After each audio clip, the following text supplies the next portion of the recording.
Hello students, आपका स्वागत है हमारे यूट्यूब चैनल PME इंस्टीट्यूट पर। जैसा कि आप लोगों को पता है, हम आपको करा रहे थे मोस्ट इम्पॉर्टेंट लॉन्ग क्वेश्चंस, या कह सकते हैं आप मोस्ट इम्पॉर्टेंट लॉन्ग टॉपिक्स, जिसमें से हमने आपको लगभग 2 चैप्टर्स के मोस्ट इम्पॉर्टेंट लॉन्ग टॉपिक्स करा दिए थे, विलियन वाला चैप्टर और वैद्युत रसायन वाला चैप्टर। अब हम आते हैं अपने तीसरे चैप्टर की ओर, जिसका नाम है हमारा चैप्टर नंबर 3, जिसका नाम है रासायनिक बल गतिकी।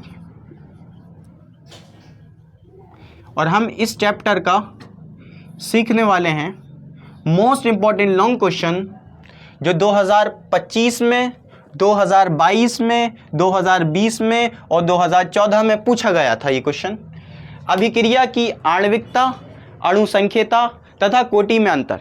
ये क्वेश्चन आपका 2014 में, 20 में, 22 में और पिछले साल यानी 2025 में भी ये क्वेश्चन पूछा गया है, इसलिए ये मोस्ट इंपॉर्टेंट क्वेश्चन है। कई बार ये रिपीट किया गया है हमारे बोर्ड के एग्जाम में। आज हम इसे समझने वाले हैं और आपको इसके नोट्स देने वाले हैं। तो पहले तो मैं ये बता दूं, ये जो चैप्टर है आपका, ये फिजिकल केमिस्ट्री का लास्ट चैप्टर है आपका, फिजिकल केमिस्ट्री का लास्ट चैप्टर है। और ये रासायनिक बल गतिकी में हम पढ़ते क्या हैं, पहले हम ये समझ लें। अब तक हम वैसी चीज़ें पढ़ रहे थे, जैसे मैं आपको एग्जाम्पल दूंगा, एक बात समझाने के लिए एग्जाम्पल दे देता हूँ ताकि आपको क्लियर हो जाए कि हम इस चैप्टर में पढ़ने क्या वाले हैं। ठीक है, मान लें पानी, चीनी, दूध, पत्ती, ठीक है, हीट और चाय। अभी तक हम पढ़ रहे थे, हमने क्या क्या चीज़ें पढ़ी हैं। हमने पढ़ी हैं कि कैसे अभिकारक होते हैं और इससे कैसे उत्पाद बनते हैं, यानी कैसे विलयन कैसे बनता है वगैरह, हमने ये चीज़ें पढ़ी थी अब तक।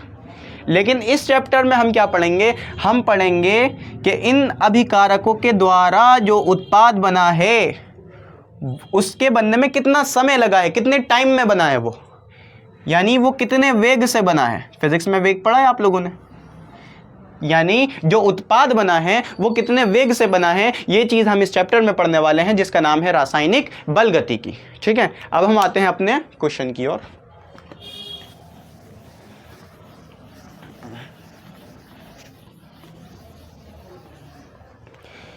तो हमारा क्वेश्चन है, अभिक्रिया की आणविकता यानी अणु संख्यता तथा कोटि में अंतर हमें बताना है। पहले तो आप लोगों को यह पता होना चाहिए कि अभिक्रिया की आणविकता क्या होती है। अभिक्रिया की आणविकता क्या होती है?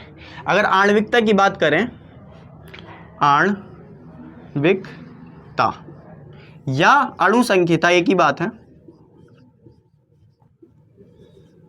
संख्यता मैं आपको जब अंतर लिखाऊंगा तो पूरी इसकी डेफिनेशंस के साथ लिखाऊंगा। अभी बड़ा मोटा मोटा आपको समझा देता हूं कि आणविकता या अणु संख्यता किसे कहते हैं।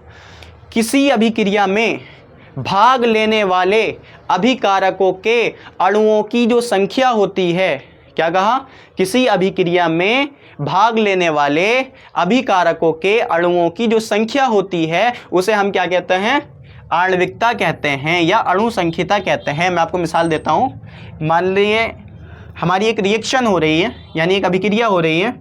हमारे पास है NaCl प्लस AgNO3, ठीक है, ये एग्जाम्पल दे रहा हूं मैं आपको। तो इससे आपका क्या बनेगा, इससे बनेगा आपका NaNO3 और प्लस AgCl। ये तो आप लोगों को पता है। इधर का जो प्रोडक्ट होता है, इस और का जो प्रोडक्ट होता है वो कहलाता है उत्पाद, और ये जो कहलाते हैं ये क्या कहलाते हैं, ये अभिकारक कहलाते हैं। क्या कहलाते हैं, ये अभिकारक कहलाते हैं। तो हमारी डेफिनेशन थी आणविकता की कि किसी अभिक्रिया में, ये एक अभिक्रिया है, ये एक रिएक्शन है, ध्यान से सुनना। अगर आपने ये क्लियर कर लिया, आप अंतर चुटकियों में लिख कर आएंगे, तो इसे ध्यान से सुन लें। किसी अभिक्रिया में भाग लेने वाले अभिकारकों के अणुओं की संख्या को क्या कहते हैं, किसी अभिक्रिया में भाग लेने वाले अभिकारकों के, ये अभिकारक हैं, किसी अभिक्रिया में भाग लेने वाले अभिकारकों के अणुओं की जो संख्या होती है उसे हम क्या कहते हैं, आणविकता या अणु संख्या कहते हैं उस रिएक्शन की। ठीक है। अब देखिए इसकी हम आणविकता कैसे बताएंगे।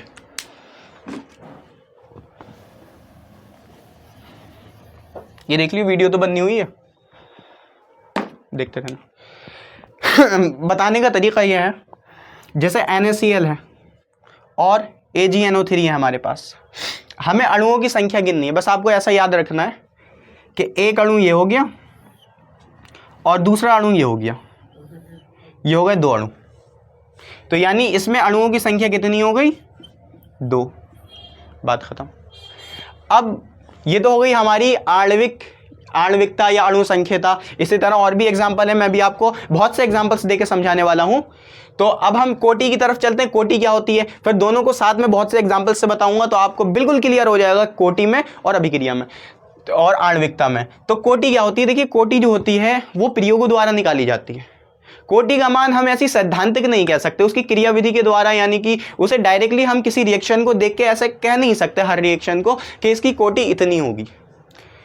कोटि का मान जो है वो प्रयोगों पर निर्भर करता है, यानी कि उसे लैब में जाके हमें चेक करना पड़ेगा कि क्या मान है, कोटि कितनी है, शून्य कोटि है, प्रथम कोटि है, द्वितीय कोटि, कौन सी कोटि है।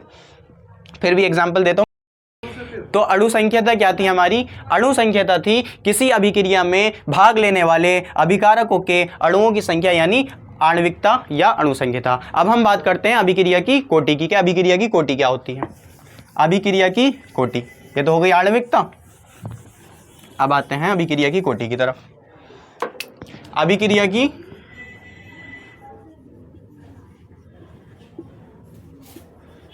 कोटि, वैसे तो अभिक्रिया की जो कोटि होती है ना, उसकी डेफिनेशन क्या रहती है? वो ये रहती है कि किसी अभिक्रिया में भाग लेने वाले अभिकारक अणुओं की, यह कह सकते हैं किसी अभिक्रिया में भाग लेने वाले उन अभिकारक अणुओं की, यानी उन अणुओं की जिनकी सांद्रता जो होती है वो उस अभिक्रिया की प्रगति में परिवर्तित होती है, जिनका सांद्रण जो होता है वो उस अभिक्रिया की प्रगति में परिवर्तित होता है। ये समझने में थोड़ा सा हार्ड है आप लोगों के लिए, इसलिए हम इसकी इजी डेफिनेशन आपको बता देते हैं, और वो ये है कि किसी अभिक्रिया में, अभिक्रिया की कोटि किसे कहते हैं? अभिक्रिया की कोटि उन अणुओं की संख्या को कहते हैं जो अभिक्रिया के वेग को निर्धारित करते हैं। किसी अभिक्रिया में उन अणुओं की संख्या जो जिनकी सांद्रताएं, किसी अभिक्रिया में उन अणुओं की संख्या जिनकी सांद्रताएं, किसी अभिक्रिया में उन अणुओं की संख्या जिनकी सांद्रताएं क्या करती हैं? अभिक्रिया के वेग को निर्धारित करती हैं, अभिक्रिया की कोटि कहलाती है। वेग को निर्धारित करना यानी कि वो ये तय करती है कि ये अभिक्रिया कितनी देर में होने वाली है। ठीक है। सांद्रता आपको पता है कि विलयन में उपस्थित विलय के कितना % विलय है, उसे हम सांद्रता कहते हैं। ठीक है, विलय की मात्रा बताते हैं। तो वेग यानी कितनी देर में होने वाली है, उन अणुओं की संख्या जो ये तय करते हैं, वो अभिक्रिया की कोटि कहलाती है। एग्जाम्पल, फिर वही एग्जाम्पल हम देखते हैं जो अभी हमने आणविकता में देखा था। देखें, हमारे पास है NaCl प्लस AgNO3, इससे बना आपका NaNO3 और बन गया आपका AgCl। ठीक है। अब इसमें कितने अभी सांद्रताएं हैं? इसमें भी 2 सांद्रताएं, 2 अणु हैं, एक ये और एक ये, 1 + 1 = 2। इसे हम शो N से करते हैं। ठीक है, अभिक्रिया की कोटि को ये लिखने में हम कैसे लिखेंगे? ऐसे हम लिख सकते हैं इसे K NaCl का 1 और फिर AgNO3 का 1 और K, ये हो जाएगा आपका K बराबर 1 + 1 = 2। तो ये हो जाएगी आपकी अभिक्रिया की कोटि 2। अब हम देखते हैं एग्जाम्पल्स। अब हम बहुत ढेर से एग्जाम्पल से समझेंगे कि अभी आणविकता क्या होती है, अभिक्रिया की कोटि क्या होती है। किससे समझेंगे हम? एग्जाम्पल्स से समझने वाले हैं। बहुत ढेर से हम एग्जाम्पल्स देखने वाले हैं, पल्स देखने वाले हैं। देखते हैं।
तो ये आ गए हमारे कुछ एग्जाम्पल्स, और अब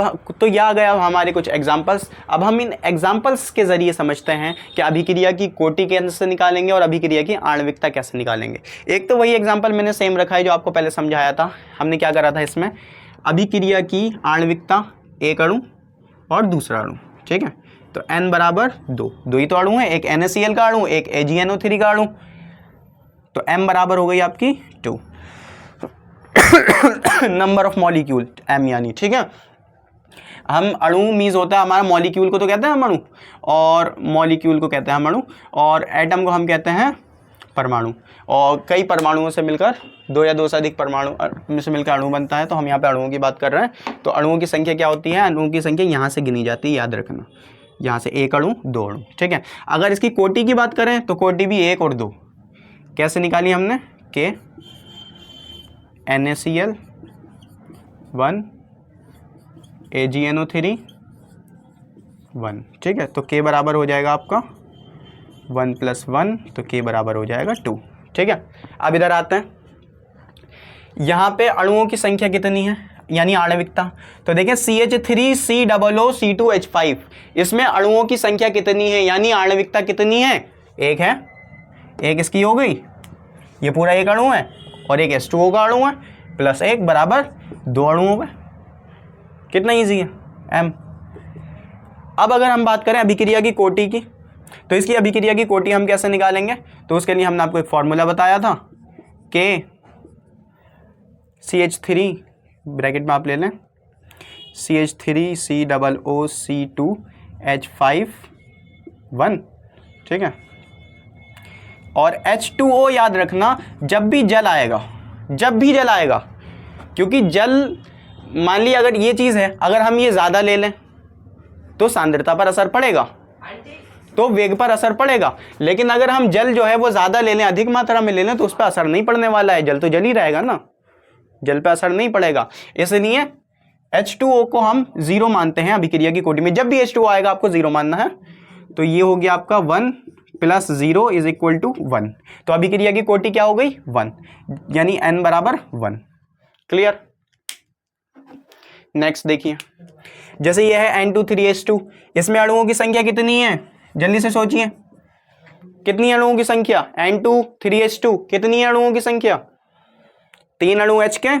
मैंने कहा यहां से गिनते अणु, यहीं से तो गिनते, यहां से ही तो गिना था हमने अणु, 1 2 अणु थे, 1 2 अणु, यहां से गिनो 1 और 3, कितने हो गए, 1 + 3 = 4 अणु हो गए, ठीक है। अगर उसकी बात करें अभिक्रिया की कोटि की, तो एक बात आप याद रखें, जब भी कहीं पर कोई उत्प्रेरक होगा, क्योंकि यहां पे ये उत्प्रेरक मौजूद है, जब भी अभिक्रिया में उत्प्रेरक होगा तो अभिक्रिया की कोटि क्या हो जाएगी, 0 हो जाएगी। तो ये अभिक्रिया की कोटि यानी n बराबर हो गया आपका 0, ठीक है। इसी तरह नीचे आ जाए, इसमें कितनी अणुओं की संख्या, 2 और 1, तो m बराबर हो गया आपका 3, 2 + 1। और अगर हम उसकी बात करें कोटि की, तो कोटि मैंने कहा जब उत्प्रेरक है तो कोटि क्या हो जाती है, 0 हो जाती है, n बराबर 0। तो ये चीज़ें तो आप याद रख सकते हैं कि अगर H2O है तो वो खुद 0 हो जाता है, अगर उत्प्रेरक है तो पूरी अभिक्रिया 0 हो रही है। बाकी हम जिस तरह से डिटेल में देख रहे हैं वैसे हम अभिक्रिया की कोटि निकालना है। बाकी बात वही है कि प्रयोग के द्वारा अभिक्रिया की कोटि निकाली जाती है। वैसे अगर आपसे, और आपको ये कोई रिएक्शंस रटने की ज़रूरत नहीं है, एग्जाम में आपको खुद दी जाएंगी रिएक्शंस। ऐसा नहीं होगा कि आपको लिखनी होंगी रिएक्शन, एग्जाम में आपको खुद दी जाएंगी रिएक्शन, बस आपको उसकी आणविकता निकालनी है। बहुत आसान तरीका है जैसा हमने बताया है, और उसकी कोटि निकालनी है। कितना ईजी तरीका है निकालने का। अब हम चलते हैं अंतर की तरफ। हमें अब बिल्कुल क्लियर हो गया कि आणविकता क्या होती है और अणुसंख्यता होती है। अब हम चलेंगे अपने मेन क्वेश्चन की तरफ कि इसमें अंतर क्या है। ये तो हमें समझ में आ गया आणविकता अणुसंख्यता क्या है ना। चलिए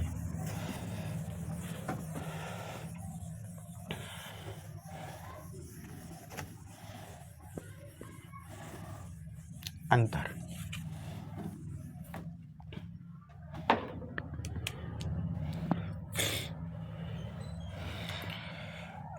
एक्सप्लेनेशन अच्छा लगा हो तो लाइक जरूर करें।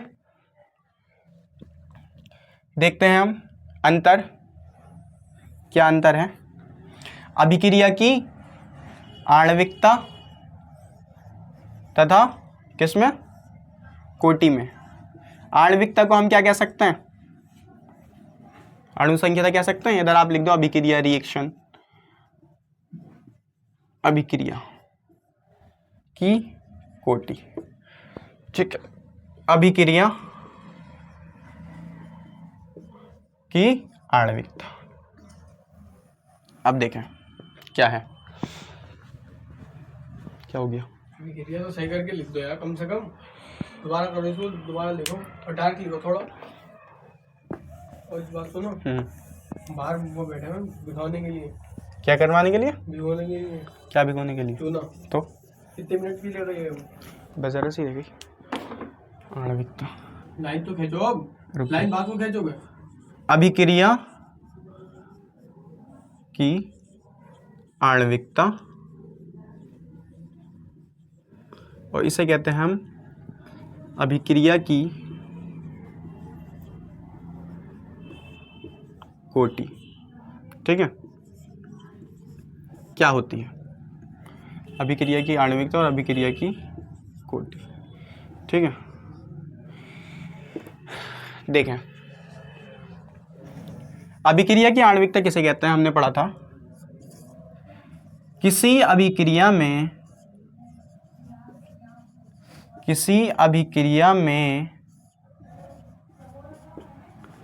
भाग लेने वाले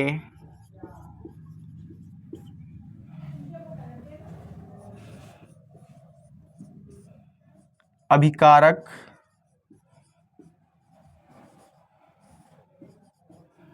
अणुओं की संख्या को हम क्या कहते हैं, संख्या को अभिक्रिया की क्या कहते हैं,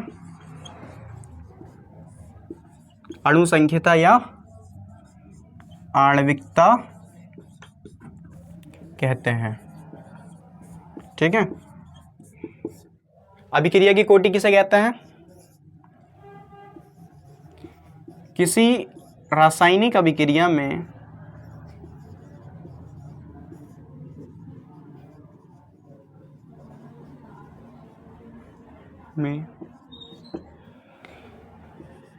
भाग लेने वाले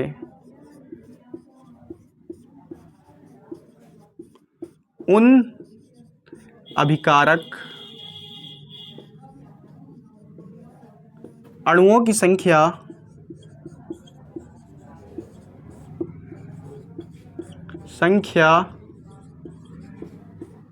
जिनकी सांद्रता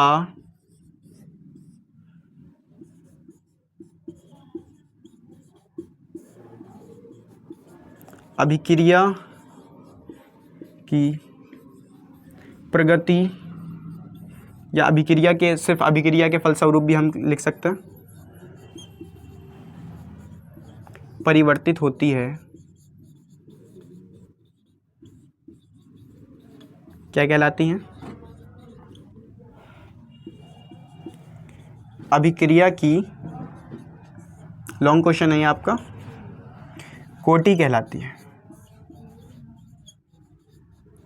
एक्सप्लेन अब करने की, अभिक्रिया की कोटि कहलाती है। अभी से ज़्यादा एक्सप्लेन करने की ज़रूरत नहीं है, मैंने बहुत अच्छे से आपको ये सब क्लियर कराया है कॉन्सेप्ट। दूसरा पॉइंट जो आपको अंतर में लिखना है कि अभिक्रिया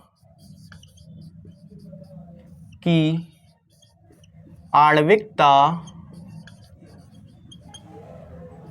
सदैव क्या होती है, पूर्ण संख्या होती है,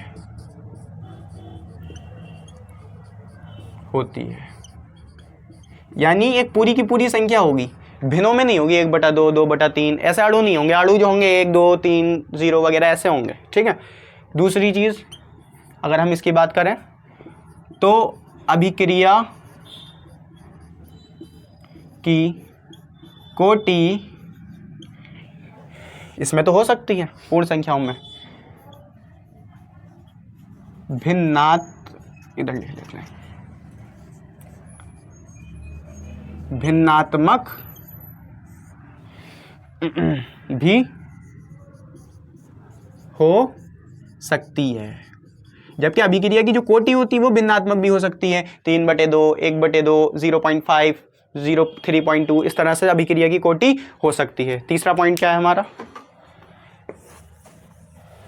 लॉन्ग क्वेश्चन में आप जितने हम पॉइंट बता रहे हैं आप लिख कर आएंगे, आपको पूरे नंबर मिलेंगे। आपके बोर्ड की कॉपी के हिसाब से ही हम बता रहे हैं। तीसरा पॉइंट है हमारा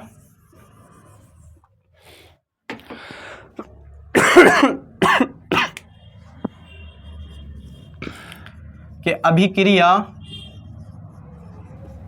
की आणविकता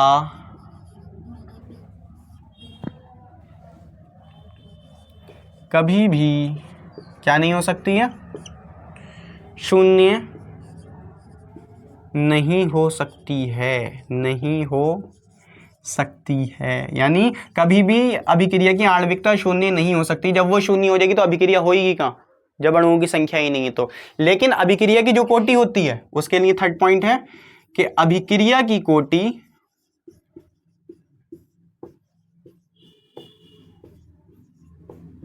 शून्य भी हो सकती है। अभिक्रिया की कोटि हो सकती है शून्य भी। ठीक है। नंबर 4,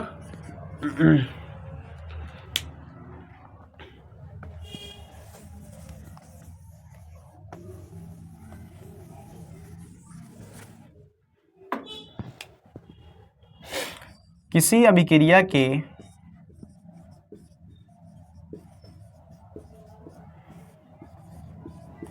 वेग निर्धारक पद में भाग लेने वाले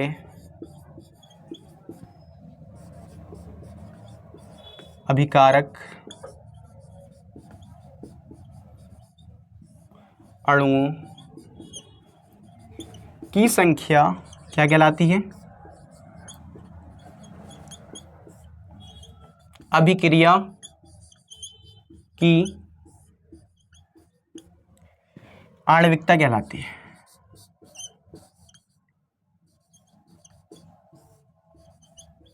है। ठीक है। जबकि अभिक्रिया की कोटि क्या होती है, जबकि अभिक्रिया की कोटि उन अणुओं की संख्या होती है, उन अणुओं की संख्या होती है जो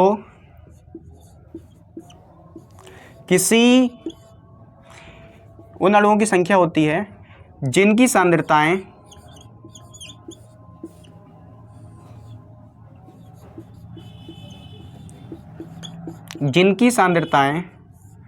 किसी अभिक्रिया के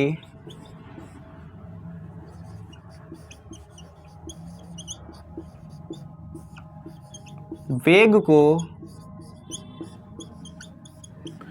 निर्धारित करती हैं। क्या होती हैं, अभिक्रिया की कोटि उन अणुओं की संख्या होती है जिनकी सांद्रताएं किसी अभिक्रिया के वेग को निर्धारित करती हैं। यानी अभिक्रिया की वो अणुओं की संख्या जो वेग को निर्धारित कर रही है कि ये निर्धारित करिए कि कितने समय में होने वाली है ये अभिक्रिया। उनकी जो सांद्रताएं, जिन अणुओं की सांद्रता होती है वो अणु जो कहलाते हैं, उन अणुओं की संख्या जो होती है वो अभिक्रिया की कोटि कहलाती है। लास्ट पॉइंट हमारा क्या है, लास्ट पॉइंट हमारा मोस्ट इंपॉर्टेंट पॉइंट हो सकता है, ये एमसीक्यूज या लॉन्ग को शॉर्ट क्वेश्चन वगैरह में भी आ जाता है कभी कभी, और वो ये है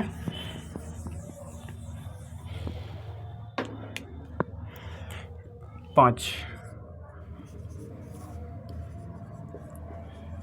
अभिक्रिया की आणविकता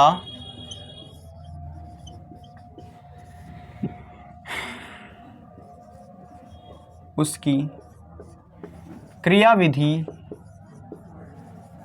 के द्वारा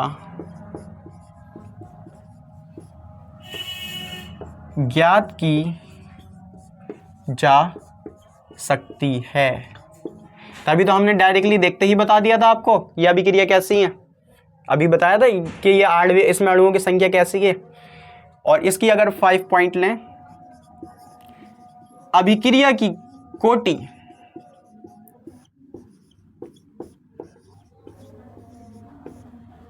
का मान काय के द्वारा बताया जाता है? प्रयोगों द्वारा बताया जाता है, क्योंकि वो एक क्या है? प्रायोगिक मान है। इसका एक लास्ट एग्जाम्पल है, इसका बहुत ही इजी एग्जाम्पल है, वो है जैसे इसका हम देख लें H2 प्लस Cl2, ठीक है, प्रकाश की उपस्थिति में बना आपका 2HCl, ठीक है। इसी तरह इसमें भी ये ले लें H2 प्लस Cl2, प्रकाश की उपस्थिति में क्या बन गया? 2HCl। तो H2 और Cl2 अणुओं की संख्या, एक हाइड्रोजन और एक क्लोरीन का अणु, कितने हो गई? m बराबर हो गई आपकी 1 + 1 = 2, यानी देखते ही हमने बता दिया। अब अगर मैं आपसे ये पूछूं कि अभिक्रिया की कोटि की संख्या क्या है, अभिक्रिया की कोटि कैसी है, तो अभिक्रिया की कोटि यहाँ पे होगी 0। ये 0 कोटि की अभिक्रिया है। क्यों? जब उत्प्रेरक होता है तो हम डायरेक्ट 0 मान लेते हैं। आप चाहो तो 0 0 करके लिख सकते हो। कैसा लगा एक्सप्लेनेशन? कमेंट करके ज़रूर बताएं। Thank you very much.